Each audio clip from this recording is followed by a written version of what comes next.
and welcome to the stream. My name is Lee, and I am doing everything.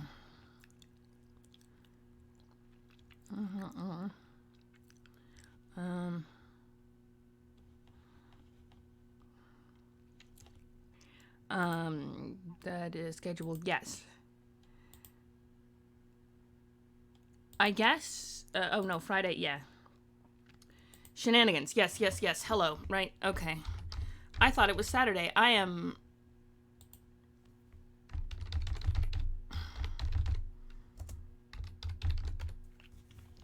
Okay. It is shenanigans time, and I am. What's going?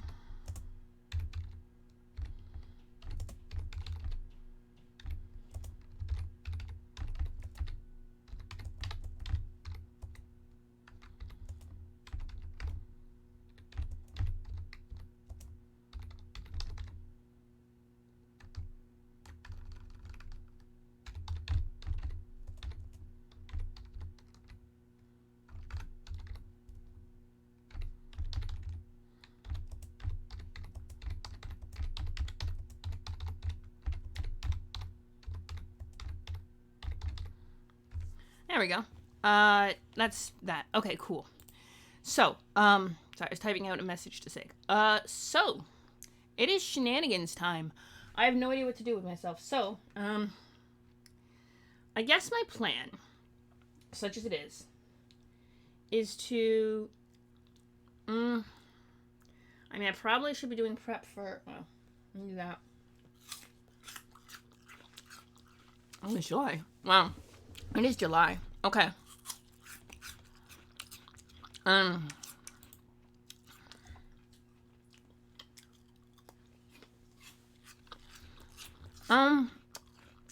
let's see what we want to do.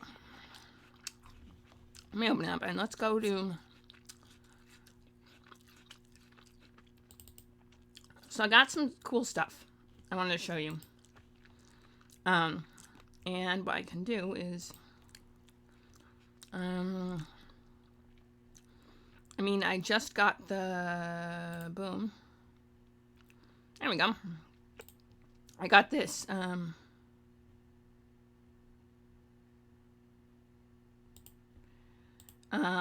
we go. That's Felix. They're, what else? What's his face with two moms who works at the cat shelter and secretly robs the high and mighties of the town to fund the local animal shelter. So funny story for that.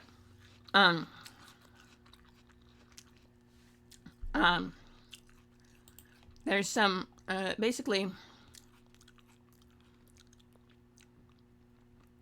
I believe Ketchi is the, I think she is how you pronounce that. It's a type of fae.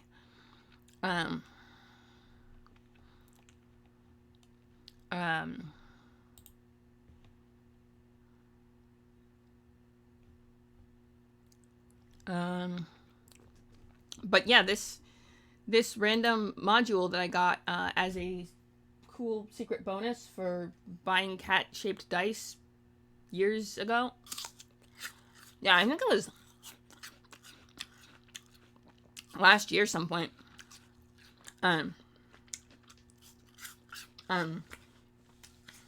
Yeah. Basically, it was a nice little extra bonus. Majiggy what's it that I got as a bonus for you know, and that's what happens a lot when I don't know if you can actually buy it at all. I think you have to have backed the Kickstarter. And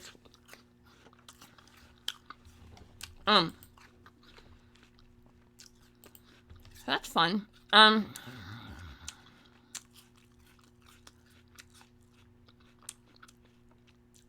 Leah Frampton, Taylor Navarro, and Lauren Walsh made the art, apparently.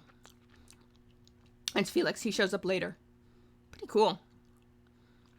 Got the undercut, as any good NB does. And the horns, because tiefling.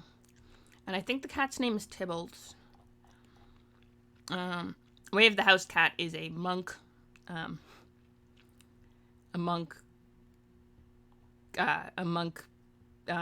subclass, which is pretty cool. That's the term.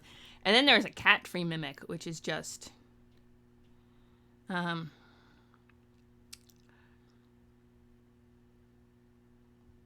let's see.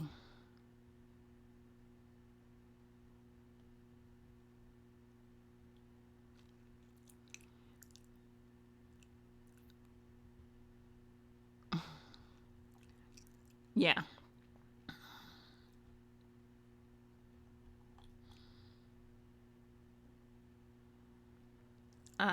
Yeah, it has multi-attack and 2 attacks or 2 attacks with its bite, so it can just attack twice basically per turn. I guess you could do one of each. I don't know. It doesn't specify you could do one of each, but I think you could.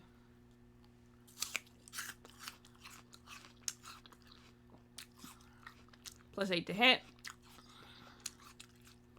5 feet. And +8 to hit. 5 feet. Which is 2d8 plus 3. Piercing damage. Plus a d8 of acid damage, but there's no adhesion.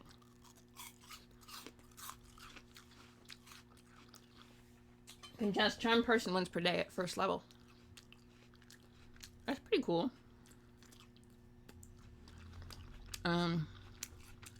Yeah. Often found in abandoned pet shops and haunted homes, this mimic likes to take on the rather unique form of a cat tree.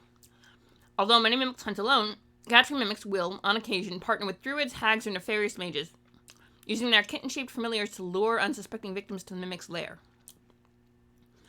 These alliances often imbue the cat tree mimic with its own trace amounts of magic, allowing them to charm a member of a larger party for more successful ambush.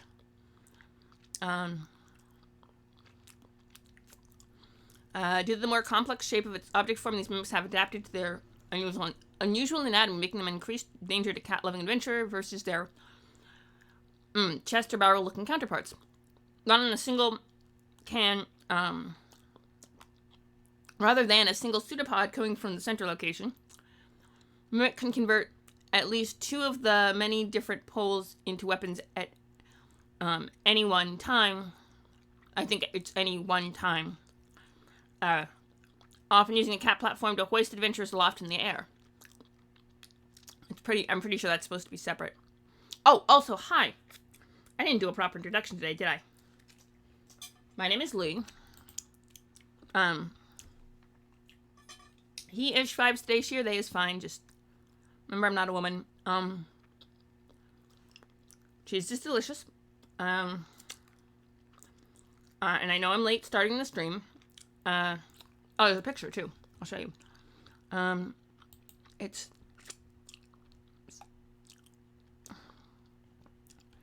yeah. Here I can move out a little bit so you can see the whole. Yeah, so that's the cat tree mimic in all its full glory. So my name is Lee. I do a little bit of little bit of this, a little bit of that. Depending on the day. Fridays are usually the fun, free, whatever day. So I decided that we should at least start with, and we could start with something completely different because it's Friday and I'm pretty chill and it's whatever. I could just say, hey, how about Bruncalonia? That sounds fun. Or, hey, remember Thirsty Sword Lesbians? You're going to do more of Haven. Or, hey, how about this other cool random thing? And I'm very likely to go along with it because, basically, Fridays are days reserved for digging through random RPGs and or 5e supplements and stuff I got over the years. I have accrued through various bundles, through backing random Kickstarters that I thought were really cool at the time and then forgot I backed, and then like this one was what cat dice we got, which they're coming apparently. They just are taking like forever to ship, but it came with a PDF of the this cool random bonus content. So I, including the cat tree mimic, which is kind of cool. Here, let me bump this up. So I thought I'd go over it, share it with you guys. If you guys are interested. If not, we can do other stuff. We can do writing or whatever you guys vibe with. But for now, we'll go with this stuff. It's fun. I think this pronounced she. Okay. Let me check something real quick.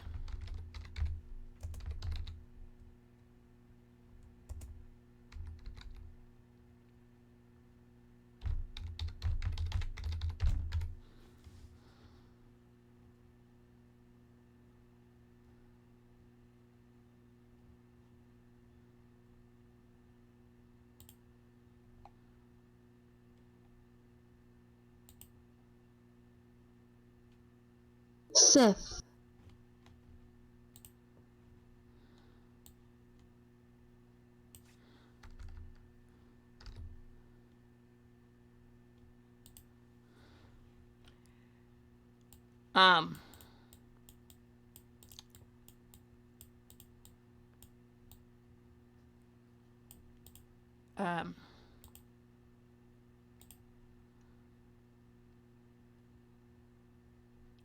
Dialectical variant of psi.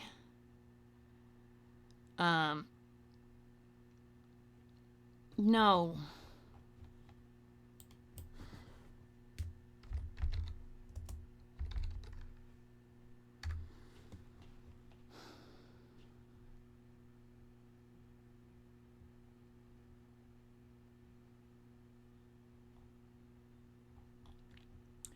I'm trying to find, there's an old, a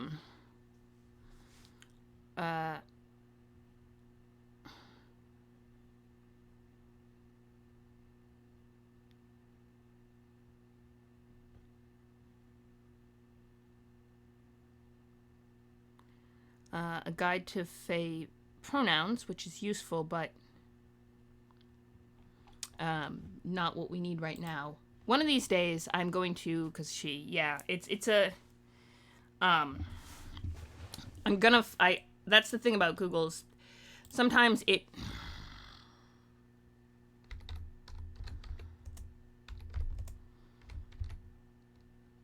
sometimes you need to know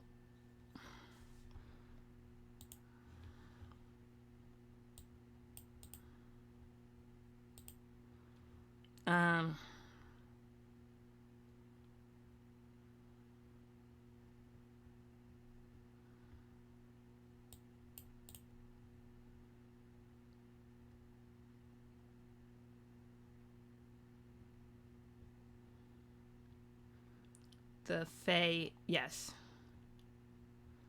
Nymphs, no. There's a specific, very type of... Maybe that's how we have to do this.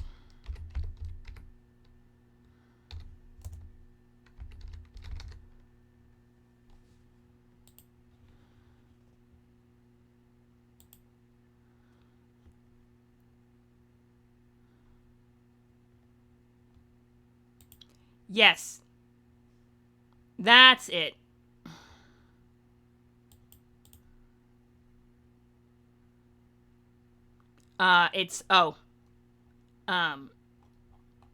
This is what I, that is it. All right, so.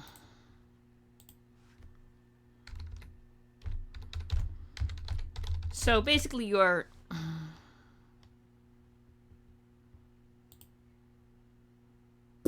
we are looking at how to pronounce these names, as well as how to say more interesting but often confusing Irish names that many get confused by, so make sure to stay tuned to the channel to learn more. How do you say it? She, I know the spelling is... She. Yeah. All right. So she. All right. So for those of you who can't I will show you the. Sorry about that. We went on a tangent. However, we learned a little thing, so I will show you what I mean. Just do this for now. Okay, so Cat Sith is probably just Cat Sith. Scythe. What I mixed up that one with this this one here, which I can show you because I have that kind of skill.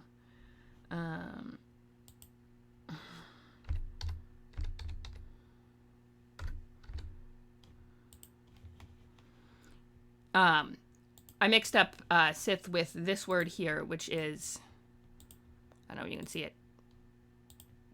Come on. Fuck that shit also. Give me half a second. I know it's silly, but I'm just going to try to show you the Majiggy, what's it, that one. And then just, there we go. That's the word. That is pronounced she. Why?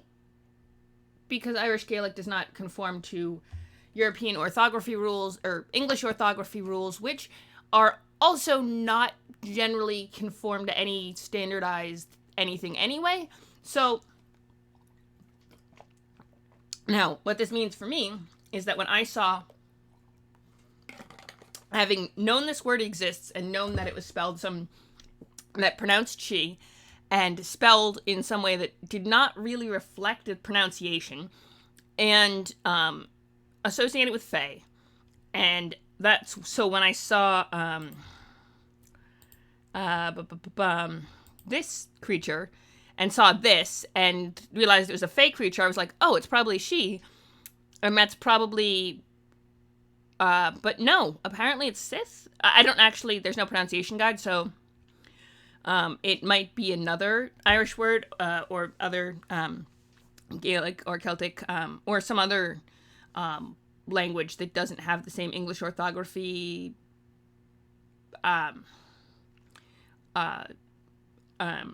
pronunciation rules. So, especially with the accent on the I, but I don't know. So I'm going to go with Cat Sith. Basically, when I saw that, and then I was like, huh. And then I was like, she. It's probably she, because I have forgotten how to spell she, because the Gaelic Fae term, which is a type of Fae, honestly, because I knew it wasn't the SHE, which is the how you would pronounce it in English, and is the spelling of the English word that's pronounced the same, and or as similar as, or the two words are pronounced the same if you speak English. There's probably some slight variation in it. The pronunciation that you can't hear as an English speaker is quite possible. But, sorry, I got distracted. I assumed it was that. Then I actually had to double check this because I wanted to explain why I was saying cat she. And then it turned out I was wrong about how to spell she. It was spelled, it was this.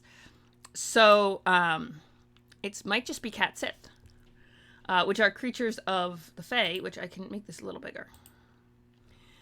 Which are said to prowl the spaces where the veil between the material plane and the Feywild are the thinnest. The Ketchi are felines of the Fae who come to steal the souls of the dead. Once recovered, these cats guide souls through the mysterious portals back into the Feywild, where they will dance in the glade of the Cat King for all eternity.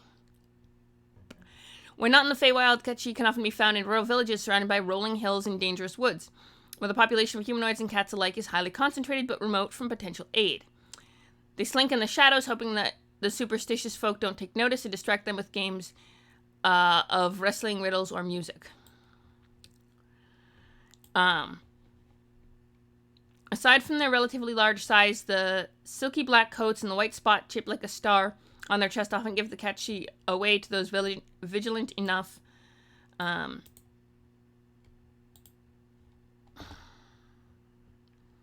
on, let me, because that might be another.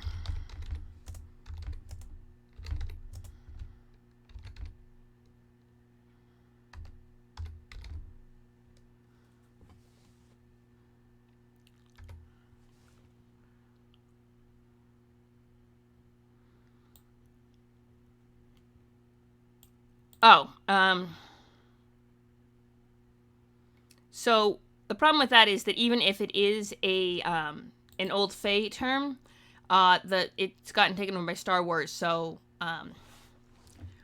it probably, if it is pronounced differently or means something else, there's no way to look into it because everything you look will lead you back to Star Wars. Essentially, there is a limit on searching by Google and learning things that way. You have to be careful, and you manage it. But catch Sith are stick to the darkness or roll around in dirt to mask their true nature, hoping to bypass the tricks of those who might stop them. Another way the Catchy mask their presence among those destined to dwell on the material plane is to shapeshift. Getsith are rumored to be able to switch their forms between that of a cat and a witch 8 times before they stuck in their cat form, supposedly forever. Interesting. So they can shapeshift 8 times over a lifetime, which seems... I mean, 8 is a powerful number, so obviously there's some symbolism to it.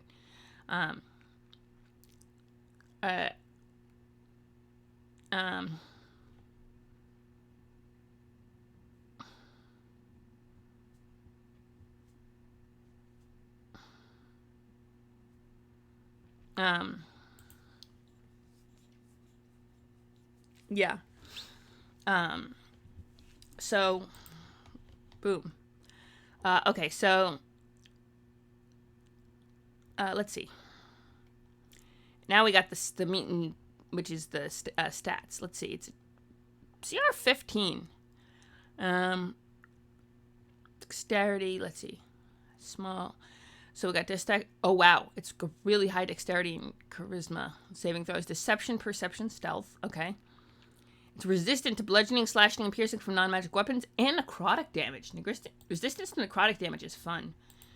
That's blight. Cannot be charmed or frightened. It's got basic 60-foot dark vision and passive perception of 13. Can speak Common, Celestial, Infernal, and Sylvan. Charisma, plus 10 to hit, spell save DC 18. So spellcasting ability is Charisma. 15 charisma, but I got a lot of extra bonuses. Can innately cast the following spells requiring no material components. Blur, Charm Person, Darkness at will. It can just cast Charm Person at will. That is kind of awesome. Vampiric Touch 3 times a day and Irresistible Dance. It can cast Irresistible Dance. Auto's Irresistible Dance once per day, which is kind of cool. Sorry. I'm just wishing. Anyway. Sorry, my teeth hurt. I'm trying to not have them hurt so much because I can't actually afford to go see a dentist, so I'm just waiting until I get dental insurance in January and then go to the dentist, which is fine, except that means nursing me through pain, which, you know, it is what it is. Let me see what we got here. Advantage on saving throws against spells and other magical effects. 5 attacks, 3 claws, 2 draining licks. 5 attacks per turn. Okay. So melee weapon attack, it's plus 8 to hit, 5 foot, you know. One target is 2d4 plus 2 slashing damage. See, I really... It's saying like 7, like, no, you fucking roll damage. Like, to just average it out like that is like, no, that's not... Hit points, sure. Damage? No, you freaking roll for damage. I'm a big believer in rolling for damage. Like, firm believer in rolling for damage. Sorry. Little pet peeves. So, it's plus 12 to hit for the draining lick. 5 feet, so it's 2d10 plus 4 necrotic damage. And, in addition, when a target is hit with the attack, their maximum hit points are reduced by the amount of damage from the attack. This reduction lasts until the target finishes a long rest. Target dies if the effect reduces the maximum hit points to 0. Okay. Yeah, hit point maximums going down. That is, that's fun stuff. Green Hag, Night Hag, or Sea Hag, which are in the monster manual. Any equipment it is wearing or carrying is absorbed and worn by the new form. Absorbed or worn by the new form. Its choice. Whilst in this new form, the Catchy retains its alignment, ability to speak, legendary actions, proficiencies, and intelligence. Wisdom and charisma scores, as well as this action, which is the shifting. Its statistic capabilities are otherwise replaced by those of the new form. If more than one has shifted into hag form, or if there are multiple hags present, a hag coven shared spellcasting feature applies. Ooh, okay. So if you got a bunch of them and they all shapeshift into hags, they can use coven spells. That's pretty cool. A little scary. Fighting more than one of these at a time would be scary. 2 legendary actions, choosing from the options below. Only 1 legendary action can be used at any time and only at the end of another creature's turn. Regain spent legendary actions at the start of its turn. Can make an attack with its draining lick. Move without provoking opportunity attacks. And form shift, but it costs 2. So, yeah, so it can form shift between turns by burning its 2 legendary actions for the round, which is separate from its reaction, which it also gets, which is kind of cool. Legendary actions are boss.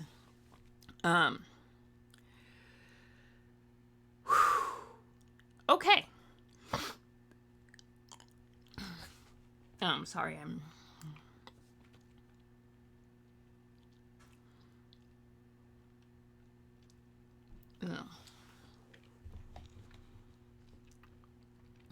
I'm sorry, it's not a more fun, stream. Oh, you're Felix the Cat Burglar. Felix, that should be... Yeah. So, I feel like they just put the apostrophe in to be pretentious. I really do. I think. It's not... They don't need an apostrophe in their name, honestly. Felix doesn't really need a apostrophe, but you know what? It's fine. Just,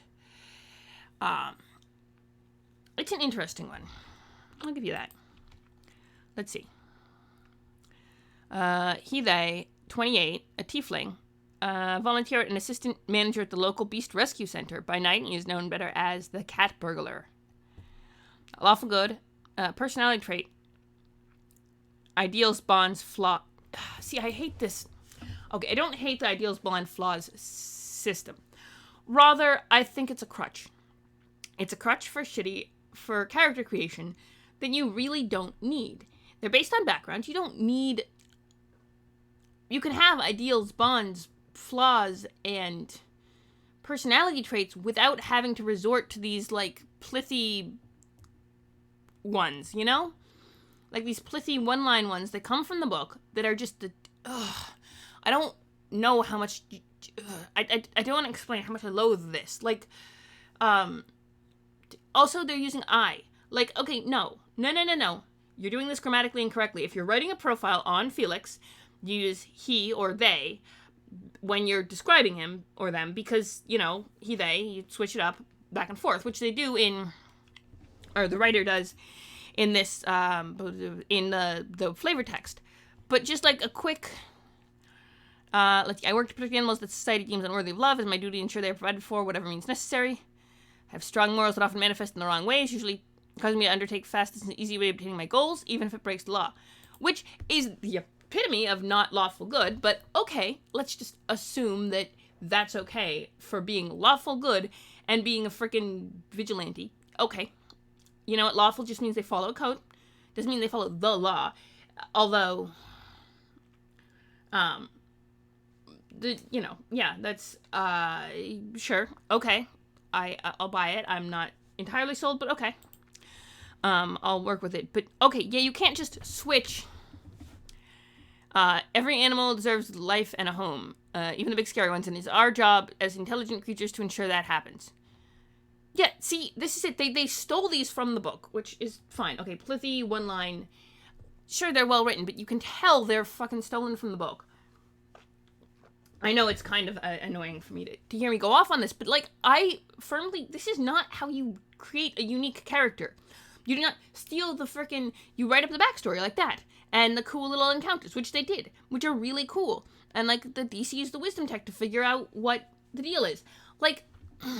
That is how you do it. This little bullshit whatever is just extra. It's unneeded. And any of that would be perfectly understandable if you read the backstory or wrote like a paragraph instead of just fucking stealing the ones from the thing, like the player's handbook. You don't use those. Those aren't a necessary mechanic. They're a nice little crutch for people who can't fucking do character creation. But you don't use them in a fucking real professional published book.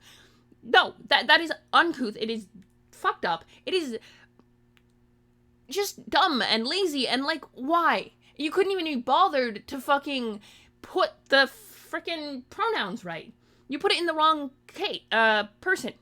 You put them in the wrong person. Like, what kind of dumbass mistake is that? I'm sorry I'm ranting. It's just something I generally do not like. But the backstory, the rest of it is so good. That's the point. It's not like, the rest of it is actually vaguely interesting and a little on this side, but, you know, like an actual legit thing, and they remembered to switch the pronouns, and they were, you know, good about it. Like, it's legit. And then they do that little stupid little thing that is unnecessary, and, like, yeah, come on. You can do better than that. Everything in there is reiterated in the rest, and could be gleaned from reading the rest of the backstory. I'll read it for you, just to show you. Felix has lived in the city his entire life in a small home with his two mothers. Together, the three of them founded a charity, the Hoot and Growl Shelter, for wounded and abandoned creatures, starting when his mother, Agnes, brought home an orphan Alberkov after a shift at the local lumber camp. Prior to this, Felix would often feed local stray scraps from their family home, at the encouragement of his mother's, and was involved in the shelter from the beginning. They always had an affinity with animals, particularly cats. As a teenager, Felix would work closely with Agnes, picking up strays from around the city and bringing them back to shelter to be cared for and adopted.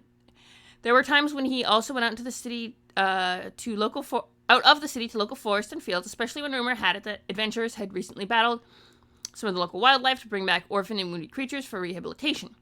Now that they are an adult, Felix helps run the day-to-day of the shelter alongside his mother, Valerie, so two moms, Valerie and Agnes, and often sources volunteers when he can to help with the running of the place. Is also the one contacted by mysterious benefactors who leave generous donations that keep the shelter up and running. And they take their responsibility at the shelter very seriously, and they've never missed a shift at work no matter how tired they might be. When Felix was about 17 years old, there was a period of time when a prominent city figure was trying to have the shelter shut down, and donations stopped to the point that Felix and their family could barely afford to eat, let alone pay rent. Alongside his trusted cat Tibbles, Felix robbed the home of the city figure during a banquet, and uncovered not only enough money to save the shelter, but also incriminating evidence that the figure was receiving bribes from a demon lord of the abyss. Ever since, Felix's alias, the cat burglar, has become infamous for outing corrupt members of the city and relieving them of their gold, all for the sake of saving their shelter. Depending on the time of day or night, the party may either meet Felix whilst out recruiting for volunteers on the city streets, or on their way to commit a crime on the city rooftops. Whilst at the shelter, Felix is quiet and reserved. If the party are talking to one of his mothers, Felix will keep busy in the background but stay close by. A DC 13 insight check will reveal that they seem to be incredibly tired, with the DC 20 wisdom insight check reveals direct information that suggests Felix is not only aware but responsible for the anonymous donations. Felix will resist being intimidated into revealing information about these donations. It's a DC 24 charisma intimidation check, but is more easily persuaded to talk about their nighttime activities if they believe that the party will not throw them to the mercy of the city watch. DC 15 persuasion if you're nice about it. Okay, ask nicely, it's an easier DC. If a party encounter Felix mid or post-heist, they will find Felix to be a lot more honest and open, though he talks behind a feline-inspired mask. Felix will often talk around any information that would tie their real identity to the Hoot and Growl shelter, but will speak passionately about the shelter and reveal motivations that can be extracted from his backstory and ideals and bonds. If the party seems willing, Felix may offer an in on his next mission, or request that they scout out a target to assist in funding the shelter for the next few months.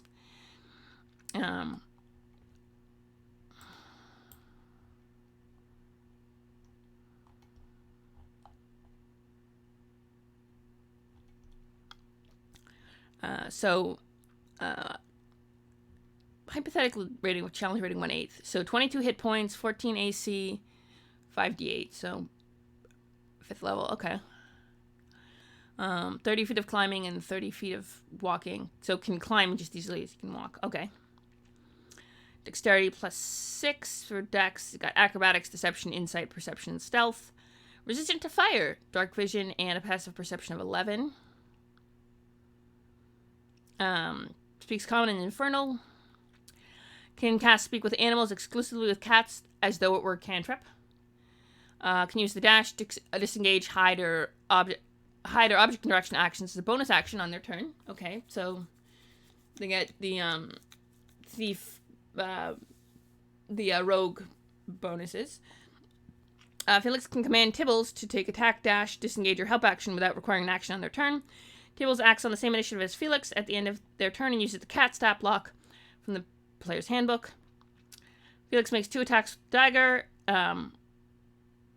So +6 to hit melee. One target, 1d4 piercing damage. The first time Felix uses a weapon attack on a turn, they do an additional 3d6 piercing damage. Yeah, sneak attack essentially. Although it does not specify that he has to be flanking or, anything. So they just get a first attack every turn. Gets the 3d6. That's pretty awesome, actually. Tibble's Bag of Cat Toys. Let's see. Felix will never actively try to put anyone in danger, and truly believes that burglary, with the assistance of their cat Tibbles and the party, is the correct way to ensure the safety of the animals and also their family. If the party do not wish to volunteer at the shelter or work with the cat burglar, Felix will remain reserved and quiet, hopes that they will carry on with their life. If the party that they can carry on with their life. If the party do work with him or include him on a mission that aligns with Felix's motives, he will gift them the following item. Tibble's Bag of Cat Toys. Okay. Yeah,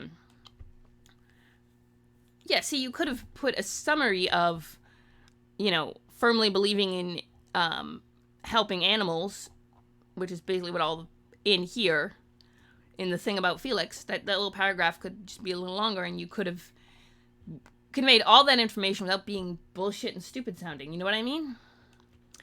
Okay, so Bag of Cat Toys can be opened 3 times a day, and a single toy pulled out as determined by rolling a d4 on the cat toy table below.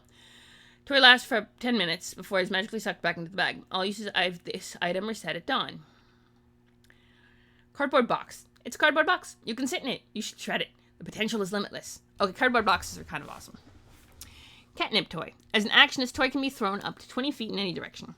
When it lands on the ground, all creatures within 5 feet must succeed on a DC 13 Constitution saving throw or succumb to the scent of the toy and fall prone and be incapacitated for a minute. The creature is able to remake the save at the start of each their subsequent turns.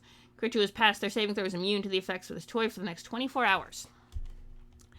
Oh, a laser pointer. This small thin rod emits a beam of red light that forms a harmless dot on any flat surface and it is pointed at within 60 feet of the holder. If this dot passes within 5 feet of a creature, they must succeed on DC 13 intelligence saving throw or be compelled to follow the dot for the next minute. Dot can be moved as a bonus action by the wielder, and the creature may remake the intelligence saves at the end of each of their turns. A creature who has passed their saving throw is immune to the effects for the next 24 hours. A feather rod. You're able to cast Hideous Laughter, DC 13, 3 times for the duration. After the 3 uses, the rod returns to the bag even if the 10 minutes isn't up. Okay. It's kind of cool. I'm not going to lie. The cat toy bag is kind of cool. That's about it. It's just some fun cat-themed shenanigans that I found. Also, hi, new viewers, because we got 2 people watching. My name is Lee. Usually I'm a lot more peppy and not ranting about stat blocks. This particular supplement is called... What's it called? Actually... Perihedral's Catalog. A collection of possum additions to your 5e game. By Taylor Navarro and Leah Frampton. I think the illustrator, the who did all the pictures, including this picture of Felix and Tibbles, who's the illustrator? Lauren Walsh, the artist, who pretty awesome picture of Felix. Basically, it was is a little bonus supplement included in the Perihedral's Kickstarter,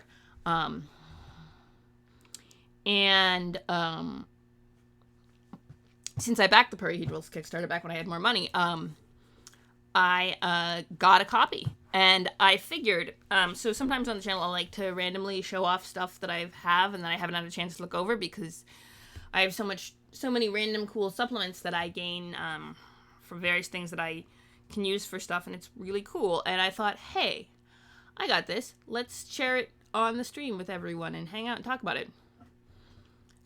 So yeah, I did, essentially. Sorry. I have my own little fishies. They're my little animal companions. I have a tank that sits at my desk and just are adorable. They just float around and be cute. They're my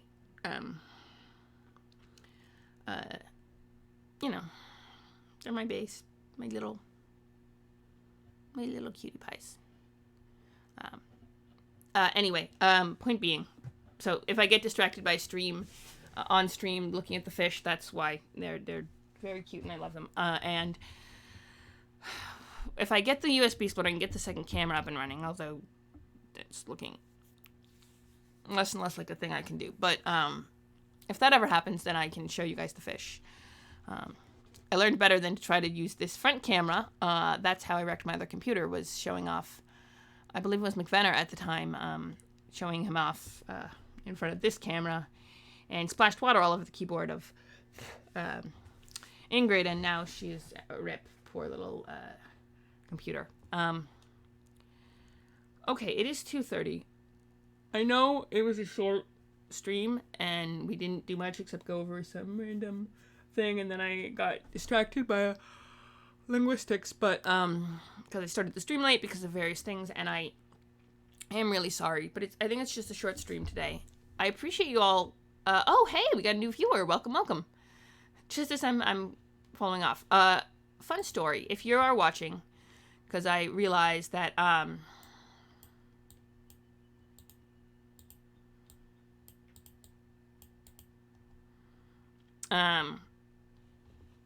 boop. Yeah. So for those of you who are watching who aren't already on the Discord, it's a followers Discord. It's a fun time. Yeah. You should pop in and say hi. There's all sorts of fun stuff on there. And what else? I appreciate you all coming. I know we didn't do any cool, like, world building stuff, but, we're working it out. I'm Lee. I do all sorts of fun, like, on Mondays I do Good Morning Greyhawk. Tomorrow I'm going to do a stream. I don't know when I'm going to do it. We'll have to figure out the timing. Sunday I do the streams on Arcana, which is another supplement, which is super cool. And then on Thursdays and Tuesdays I do basically character creation and world building for Warhammer 40k. On Wednesdays I type up Pathfinder characters for first edition Pathfinder games. It's a lot of fun, a lot of random world building, cool stuff. Basically, it's awesome, and I appreciate you all popping in. Always say hi in the chat if you can. If not, no worries. But right now,